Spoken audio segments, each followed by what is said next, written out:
बिस्मिल्लाहिर्रहमानिर्रहीम। सबसे पहले अस्सलाम वालेकुम। तो व्यूअर्स, आज मैं आपके लिए एक नई वीडियो लेकर आपकी खिदमत में हाजिर हुआ हूँ।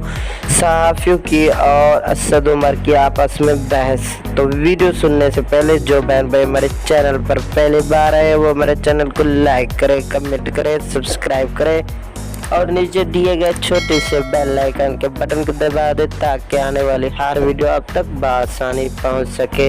तो सहाफ़ी ने सवाल किया है कि आपने कहा था पेट्रोल की कीमतों में इजाफा हुआ तो मैं वज़ीर नहीं रहूँगा, जिस पर असद उमर ने जवाब दिया कि मैंने ऐसी कोई बात नहीं कही। तो सहाफ़ी ने पूछा कि डॉलर की कीमत कम करने के लिए स्टेट बैंक ने मुदाखलत की तो क्या होगा। तो असद उमर ने कहा IMF के साथ मुआहदे का आखिरी नुक्ता एक्सचेंज रेट मैनेजमेंट था। मुआहदे के तहत डॉलर की कदर में मार्केट के मुताबिक उतार चढ़ाव आना चाहिए। तो असद उमर ने कहा कि IMF के मुतालबा था कि एक्सचेंज रेट फ्री फ्लोट होना चाहिए।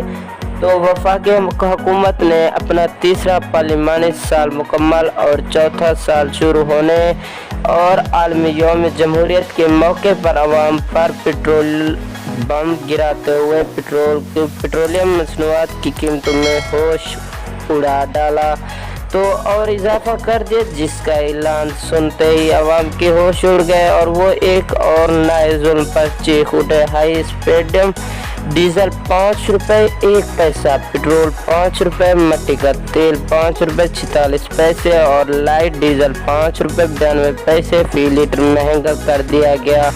तो तब तक के लिए अपने दोस्त को इजाज़त दीजिए। मिलते हैं एक अगली नई वीडियो के साथ। अल्लाह निगहबान।